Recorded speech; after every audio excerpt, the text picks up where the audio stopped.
Shalom saudara-saudara yang terkasih dalam Tuhan Yesus Kristus. Renungan kita pada hari ini diambil dari Filipi pasal yang 4 ayat yang kedua sampai 9. Judul renungan kita pada hari ini adalah pikiran yang baik. Saat kita khawatir dan mengeluh tentang apa yang tidak kita punya, apa kata orang tentang kita, masalah tertentu akan makin rumit. Kita stres dan takut. Saya pernah mengalami itu. Saya khawatir kehilangan pekerjaan karena penjualan sepi. Saya takut tidak bisa membayar cicilan rumah. Saya takut terkena COVID-19. Kita khawatir, takut, atau stres itu terjadi karena kita mengandalkan diri sendiri dan tidak mempercayai Allah. Firman Tuhan mengajarkan, janganlah hendaknya kamu khawatir tentang apapun juga. Tetapi nyatakanlah dalam segala hal keinginanmu kepada Allah dalam doa dan permohonan dengan ucapan syukur. Damai sejahtera yang Allah berikan, melampaui segala akal, akan memelihara hati dan pikiranmu di dalam Kristus Yesus. Salah satu cara mengukur seberapa kita mempercayai Tuhan adalah dengan merenungkan tingkat kepuasan dan kecukupan diri kita. Jika saya percaya Tuhan, saya akan berpikir baik sehingga mengeluarkan perkataan yang baik. Kita percaya bahwa setiap masalah pasti ada solusinya. Kita tetap mampu bersukacita dan merasakan damai sejahtera dari Allah meski harus bergumul dengan beberapa masalah dan ada harapan yang belum tercapai. Saat kita fokus kepada Tuhan, kita mendapatkan damai sejahtera Allah. Kita tidak khawatir menghadapi berbagai masalah. Ada banyak masalah yang memang tidak mampu kita selesaikan dengan kekuatan kita sendiri, tetapi bisa diselesaikan karena campur tangan Tuhan. Pikirkanlah segala sesuatu yang baik, maka Allah sumber damai sejahtera akan menyertai hidup kita. Saat kita fokus ke Tuhan, kita mendapatkan damai sejahtera Allah. Oke, mari kita bahas satu-satu gitu ya. Mari kita terlebih dahulu membaca ayatnya, Filipi pasal yang 4 ayat 1 sampai ke 8. Karena itu saudara-saudara yang kukasihi dan yang kurindukan, sukacitaku dan mahkotaku berdirilah juga dengan teguh dalam Tuhan. Hai saudara-saudaraku yang kekasih, Euodia ku nasihati dan Sintike ku nasihati, supaya sehati sepikir dalam Tuhan. Bahkan ku minta kepadamu juga Sunsugos, temanku yang setia, tolonglah mereka, karena mereka telah berjuang dengan aku dalam pekabaran Injil, bersama-sama dengan Clemens dan kawan-kawanku sekerja yang lain, yang nama-namanya tercantum dalam kitab kehidupan. Bersukacitalah senantiasa dalam Tuhan, sekali lagi kukatakan bersukacitalah. Hendaklah kebaikan hatimu diketahui semua orang, Tuhan sudah dekat. Janganlah hendaknya kamu khawatir tentang apapun juga, tapi nyatakanlah dalam segala hal keinginanmu kepada Allah dalam doa dan permohonan dengan ucapan syukur. Damai sejahtera Allah yang melampaui segala akal akan memelihara hati dan pikiranmu dalam Kristus Yesus. Jadi akhirnya saudara-saudara, semua yang benar, semua yang mulia, semua yang adil, semua yang suci, semua yang manis, semua yang sedap didengar, semua yang disebut kebajikan dan patut dipuji, pikirkanlah semuanya itu. Nah, ini kita bicara tentang nasihat Paulus gitu ya. Di pasal yang pertama, ayat yang pertama. Karena itu saudara-saudara yang kukasihi dan yang kurindukan, sukacitaku dan mahkotaku, ini ya, berdirilah juga dengan teguh dalam Tuhan. Jadi Paulus ini memberikan semangat pada para pengikut Kristus untuk tetap tegar dan kuat dalam menghadapi cobaan dan tekanan dari oposisi pihak Romawi. Jadi intinya begini ya, jadi Kristen pada waktu abad pertama itu tidak mudah. Karena abad pertama dikuasai oleh kerajaan Romawi yang menganggap dewanya itu adalah sama dengan rajanya. Jadi raja itu didewa-dewakan gitu. Jadi kalau misalkan kita mengatakan bahwa Yesus adalah satu-satunya Tuhan dan Juru Selamat, nanti dianggap melawan daripada kekaisaran Romawi dan Romawi tidak suka. Nah itu yang terjadi. Jadi menjadi Kristen di abad pertama, setidaknya nanti sampai ke abad yang keempat, tahun 325 Masehi, itu terus-menerus selama 200-300 tahun itu dalam tekanan terus-menerus. Nah, kepada hal-hal yang seperti inilah, Paulus memberikan semangat kepada para pengikut Kristus. Saudara, aplikasi praktisnya adalah, apakah saudara dalam pengikut Kristus itu sering dicemooh atau dilecehkan oleh pihak orang yang tidak mengenal Tuhan? Karena seringkali orang yang tidak mengenal Tuhan tuh, semuanya juga begitu kok. Semuanya juga berbuat dosa kok kayak gitu. Kamu ngapain kok aneh-aneh sendiri? Ya, seperti itu ya. Jadi, seringkali hal-hal seperti ini tuh melemahkan daripada semangat iman kita. Nah, karena bisa melemahkan semangat iman, maka Paulus memberikan kekuatan kepada orang-orang ini gitu ya. Semangat dan dukungan sangat diperlukan bagi saudara-saudara yang tertekan. Kepedulian, nah ini ya. Kenapa kok Paulus mau memberikan nasihat? Karena Paulus peduli. Kalau tidak peduli, ya gak teorisis, tidak usah nasihat-nasihatan. Ketika saudara seiman menderita gara-gara kepercayaannya pada Tuhan, ya masa bodoh. Nah, tapi Paulus tidak seperti itu. Paulus memelihara, merawat daripada jemaat-jemaatnya. Gitu ya. Oke, sekarang lanjut. Nah, ini kelihatannya ada masalah internal di gereja ya. Karena di ayat 2 dikatakan, Euodia ku nasihati, Sintike ku nasihati, supaya sehati sepikir dalam Tuhan. Artinya, ada ketidaksejalanan antara Euodia dan Sintike. Karena kalau ada kesejalanan, maka tidak mungkin nasihat Paulus adalah supaya mereka sehati dan sepikir dalam Tuhan. Nah, dari kata Yunani yang diberikan, kita dapat mengetahui Euodia dan Sintike itu adalah wanita. Karena kata mereka dalam bahasa Yunani-nya adalah autais, yang berarti mereka, tapi kata ini memiliki bentuk feminim. Sehingga yang disebut dengan Euodia dan Sintike itu adalah dua-duanya adalah berjenis kelamin perempuan. Mereka adalah orang Kristen yang sejati. Jadi Euodia dan Sintike itu dua orang yang sedang bertikai, setidaknya tidak sejalan pemikirannya, tetapi dua-duanya ini orang yang cinta Tuhan.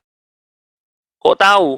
Karena di ayat 3 dikatakan, karena mereka telah berjuang dengan aku dalam pekabaran Injil bersama-sama dengan Clemens dan kawan-kawanku sekerja yang lain, yang nama-namanya tercantum dalam kitab kehidupan. Kalau bukan orang yang percaya, berarti ya namanya tidak mungkin tercantum dalam kitab kehidupan lah. Dari sini kita lihat, bahwa sekalipun dua orang ini benar-benar mengasihi Tuhan, sama-sama berjuang bersama dengan Paulus untuk pekabaran Injil, tapi dua-duanya ini bisa saja bertikai.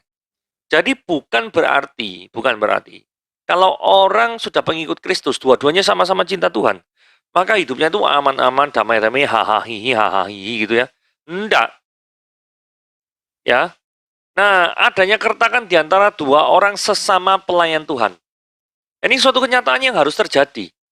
Kenyataan yang bukan suatu yang aneh, tapi bisa terjadi. Keretakan diindikasikan bukan masalah doktrinal, tapi mungkin masalah kerja saja dalam cara pelayanan. Karena kalau ada masalah doktrinal, maka pasti akan disebut di sini. Ketidakcocokan ini rupanya hebat, sehingga membutuhkan pihak ketiga sebagai perantara, yaitu Sunsukos. Jadi karena mungkin Paulus itu pada waktu di Filipi itu ada dalam penjara, sehingga Paulus tidak bisa hadir langsung, maka Paulus meminta Sunsukos ini sebagai perantara tentang konflik yang terjadi antara Euodia dan Sintike. Jadi kesatuan dan tubuh Kristus itu adalah hal yang penting ya.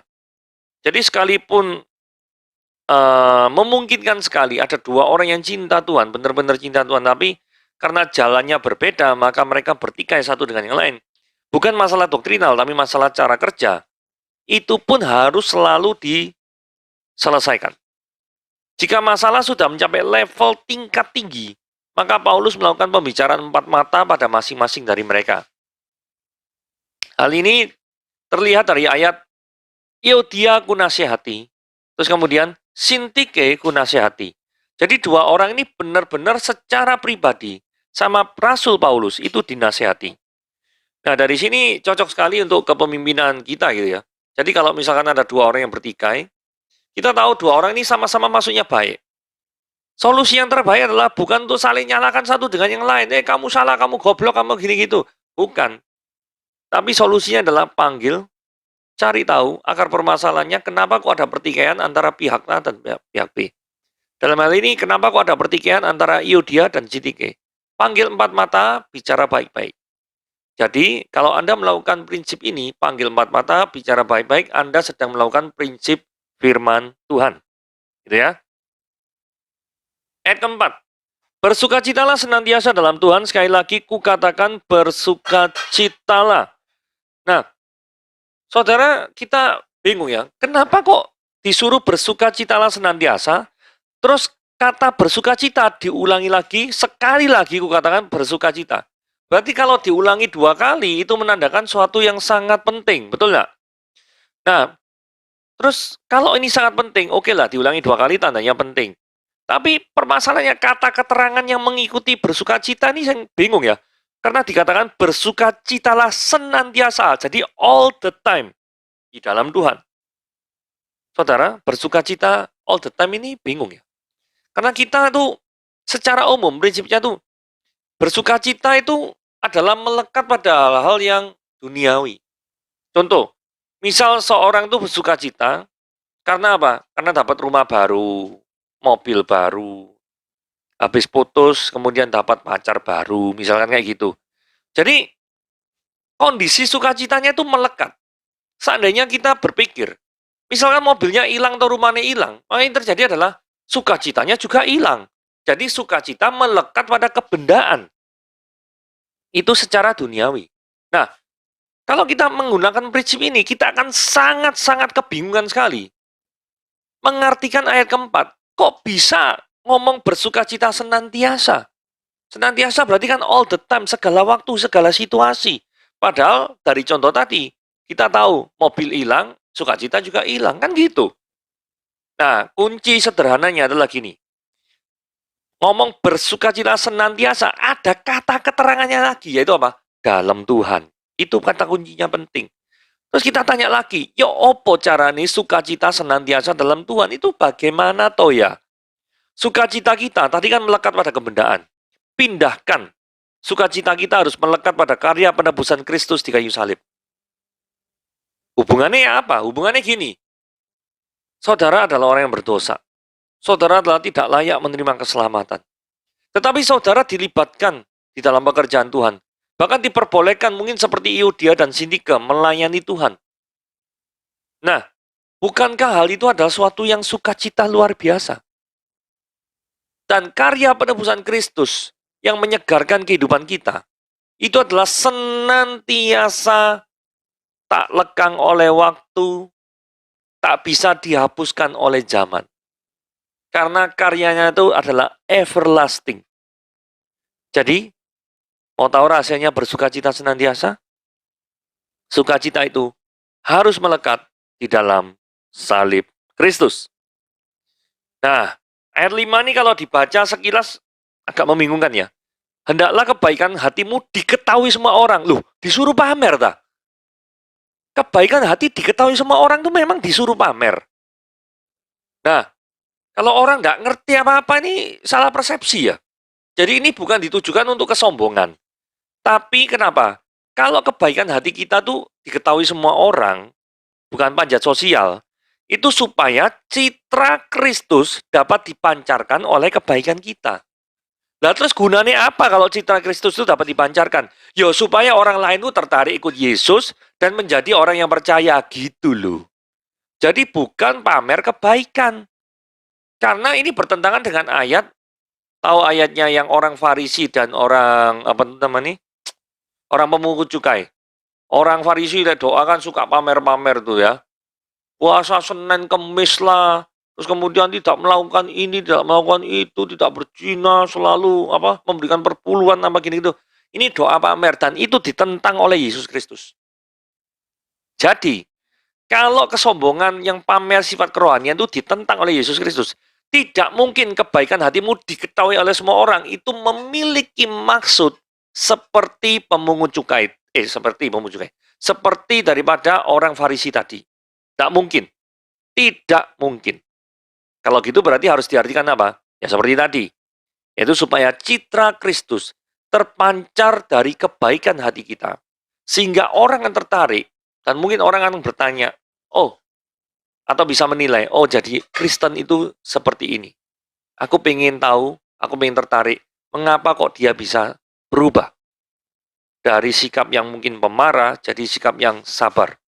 Ada apa yang bisa mengubahkan dia? Nah, tentang ini Ini adalah suatu hal yang kesempatan yang sangat baik untuk jadi penginjilan. Begitu ya. Oke, lanjut. Janganlah hendaklah kamu khawatir tentang apapun juga, tapi dalam segala hal nyatakanlah segala keinginanmu kepada Allah dalam doa dan permohonan dengan ucapan syukur. Jadi maksudnya gini ya, kalau kita tadi bahas di dalam suatu pelayanan, Euodia dan Sintike bertikai. Kita tidak jelas pertikaiannya karena apa, yang pasti bukan karena doktrinal. Apa mungkin mereka salah satunya itu khawatir akan masalah persediaan, makanan atau apa, hal-hal yang berhubungan dengan itu. Mungkin sekali, karena setelah menasihati, Sintike kunasihati, Euodia kunasihati, maka topik-topik yang disinggung itu adalah topik sukacita, topik nyatakanlah segala keinginanmu itu dalam doa dan permohonan. Saya menduga ada permasalahan dalam tubuh Kristus yang dialami oleh Euodia dan Sintike dalam cara bagaimana caranya supaya kita tetap bisa melayani, tetapi segala kebutuhan hidup juga terpenuhi. Mungkin ada permasalahan seperti itu. Ya toh? Jadi di dalam kehidupan ini pelayanan terkadang kekhawatiran itu menghantui ya. Baik itu urusan ekonomi, urusan keamanan dalam pemberitaan Injil, urusan masa depan ini mau kemana, kadang penuh dengan kekhawatiran. Tapi satu hal yang pasti ya, Roma 8 ayat 8 ya. Tetapi Allah turut bekerja, mendatangkan kebaikan pada setiap orang yang mengasihi Dia. Jadi jangan khawatir, karena Tuhan itu selalu bekerja untuk mendatangkan kebaikan, bukan rencana kecelakaan. Yeremia 29 ayat 11 juga demikian ya. Rancanganku adalah rancangan damai sejahtera, bukan rancangan kecelakaan, bukan. Bukan seperti itu. Jadi tentang permasalahan ini, tentang masalah urusan ekonomi, urusan keamanan, masa depan, tentang penginjilan, Paulus menyatakan, kita semua harus menghadap kepada Tuhan dan memiliki iman. Kenapa? Karena ayat 7 ngomong gini ya, damai sejahtera Allah melampaui segala akal. Mungkin dalam pemikiran manusia, ini tidak mungkin terjadi. Tapi toh itu mungkin. Toh itu mungkin terjadi. Akan memelihara damai sejahtera Allah itu, memelihara, maksudnya memberikan ketenangan kepada hati dan pikiranmu dalam Kristus. Saudara, pertolongan Tuhan itu seringkali melampaui jangkauan akal kita, pemikiran kita. Sehingga kita sekali lagi harus beriman kepada Tuhan, bahwa Tuhan akan memberikan yang terbaik bagi hidup kita. Jadi paling tidak gini ya, bagaimana caranya ya, supaya tidak khawatir? Ya caranya Anda harus beriman kepada Tuhan, percaya bahwa Dia itu akan menyediakan yang terbaik. Mungkin yang Anda lihat sekarang, itu adalah bukan yang terbaik. Saudara, saya teringat ceritanya di Perjanjian Lama, peristiwa perjalanan bangsa Israel di Padang Gurun, kejadian di Mara dan di Elim. Pada waktu kejadian di Mara, itu bangsa Israel komplain ya, masalah tentang air, kehausan, dan lain sebagainya. Padahal jalan sedikit lagi, mereka sudah sampai Elim. Elim itu adalah oasis. Oasis, tempat yang banyak sumber airnya. Ya. Nah, itu waktu itu kan ada 12 suku Israel. Nah, satu mata air itu untuk satu suku. Sampai segitunya. Artinya itu gini, kadang-kadang kita tuh ada di Mara, ada di padang gurun, gak mampu melihat Elim. Nah, terhadap hal ini harus beriman. Sama seperti gini ya, pada waktu Musa membawa bangsa Israel keluar daripada Mesir, pada waktu sampai di Laut Teberau, bingung. Depan Laut Teberau, belakang dikejar bangsa Mesir, kiri kanan gunung, mau lari kemana? Nggak ada. Kan nggak punya baling-baling bambu, kayak Doraemon. Nggak punya, bro. Kalaupun punya, nggak cukup. Bangsa Israel 2,5 juta, bro. Nah, kemudian yang terjadi adalah apa? Mujizat terjadi. Dan dari sana kita bisa ngambil kesimpulannya. Ketika Anda dalam posisi yang terjepit, justru Anda sedang dekat dengan cara Tuhan membebaskan Anda. kuasa Tuhan. Anda dekat sekali. Ketika Musa terjepit, dekat sekali dengan mujizat lautnya berau. Anda juga terjepit, dekat sekali dengan jalan keluar yang sudah Tuhan sediakan. Dan bersiap-siaplah untuk memuji dan bersukacita karena Tuhan akan memberikan jalan keluar kepada segala permasalahan saudara. Nah, ini ada ilustrasi Saulin angkut air. Gitu ya. Nah, Saulin angkut air itu gini ceritanya ya. Nah, di gambar itu kita lihat ya, Saulin itu membawa timba dua, kiri dan kanan. Ya. Nah, terus Saulin ini membawa kiri dan kanan, terus itu turun ke sungai, naik ke atas gunung. Turun ke sungai, naik ke atas gunung. Gitu terus itu ya. Nah, suatu saat, ada satu Saulin itu, ternyata ya, hasil ambilan air itu paling sedikit di antara semuanya. Terus usut punya usut. Ternyata timbon ini bocor, timbon sebenarnya. Baknya ini bocor, gitu ya. Tempat yang kayu-kayu dulu. Bocor. Dia tidak sempat untuk menambal, karena kalau menambal nanti waktunya habis dan gimana gitu ya. Terus akhirnya dia merasa lemes, merasa minder, merasa kok produktivitasku beda ya sama teman-temanku ya. Teman-temanku bisa menghasilkan, tapi aku tidak menghasilkan. Jadi dia di down. Nah, kemudian gurunya manggil dia. Terus kemudian gurunya manggil, kenapa kok bersedih? Iya, soalnya hasilku air ini lebih sedikit. Oh gitu, kenapa? Oh bocor. Gitu ya. Terus guru ini ngomong, ada suatu kebaikan yang tidak engkau lihat. Kebaikan apa itu? Terus kemudian si Saulin ini, saya tidak bisa melihat kebaikan apapun dari peristiwa ini. Gurunya ngomong, karena kebaikan yang kamu lihat, itu butuh waktu. Waktunya kapan? Lihat saja nanti. Wah, gitu ya. Berbulan-bulan lamanya. Setelah itu, tahu kebaikannya apa? Kan selalu katakanlah dia naik gunung itu misalnya sisi kirinya ya, selalu bocor terus. Airnya kan turun terus loh. Dan di sisi kiri yang airnya itu turun terus, itu ada tumbuhan. Dan tumbuhan itu tumbuh. Dan jalur di mana Saulin ini mendaki, hanya jalur di sanalah yang tumbuh bunga dan tumbuh-tumbuhan. Yang jalur tempat-tempat lain itu tidak tumbuh sama sekali. Terus gurunya panggil dia dan ngomong, apakah kamu merasa bahwa pekerjaanmu yang dahulu itu adalah sia-sia? Oh, enggak. Kenapa? Karena saya bisa melihat ternyata kebocoran timba itu mendatangkan kebaikan yang lain, yaitu apa? Tumbuh-tumbuhannya itu bertumbuh dengan subur yang hanya ada di jalur saya. Di jalur orang lain itu tidak ada. Dan bagi saya, itu adalah menyenangkan sekali. Saudara bisa lihat cara berpikir seperti ini? Jadi ada suatu kebaikan yang lain. Kita mengharapkan kebaikan itu definisinya satu, yaitu apa? Air, produktivitas tinggi. Cuma itu doang. Tapi ada kebaikan lain yang tidak pernah kita pikirkan sebelumnya. Itulah yang disebut apa? Damai sejahtera Allah yang melampaui segala akal. Tidak terpikirkan kita sebelumnya. Itu yang akan kita alami. Itulah sebabnya kita harus mendidik pikiran kita itu dengan pikiran yang sehat. Ayat 8 kita tutup dengan ngomong gini ya. Jadi akhirnya saudara-saudara, semua yang benar, semua yang mulia, semua yang adil, semua yang suci, semua yang manis, semua yang sedap didengar, semua yang disebut kebajikan dan patut dipuji, semua yang positif, pikirkanlah semuanya itu. Jadi janganlah kita mengisi pemikiran-pemikiran kita dengan prasangka atau hal-hal yang buruk dan hal-hal yang negatif. Karena hal-hal yang buruk dan hal-hal yang negatif tidak membawa pikiran kita kemana-mana. Itu hanya menciptakan konflik-konflik yang kalau kita tidak mikir jelek, tidak mungkin akan tercipta konflik itu. Jadi terkadang ada konflik yang tercipta gara-gara apa? Pikiran kita jelek. Nah, kembali lagi. Apakah ada Yudia dan Sintik yang mengalami hal yang sama? Memungkinkan sekali.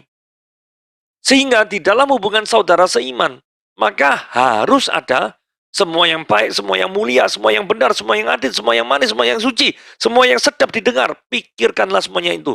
dalam kehidupan kita berelasi dengan orang-orang percaya. Pertanyaannya, apakah kita memikirkan hal-hal yang demikian? Kalau tidak, ubah cara pikirmu mulai sekarang. Bukan kebetulan Anda mendengarkan firman Tuhan sekarang, ubah cara pikirmu sehingga Anda menjadi pribadi yang lebih baik, lebih sehat secara berpikir, mentally health, gitu ya. Tidak sakit jiwa maksudnya ya. Karena pikiran-pikiran jelek, pikiran-pikiran negatif ini bisa membuat orang itu secara tidak sadar sakit jiwa nih. You know? Jangan. Tuhan tidak ingin Anda sakit jiwa. Tuhan ingin Anda sehat jasmani dan rohani. Isilah pikiran-pikiran Anda sesuai dengan Filipi pasal yang 4 ayat 8. Semua yang mulia, semua yang benar, semua yang adil, semua yang suci, semua yang manis, semua yang sedap didengar. Pikirkanlah semuanya itu. Haleluya. Amin.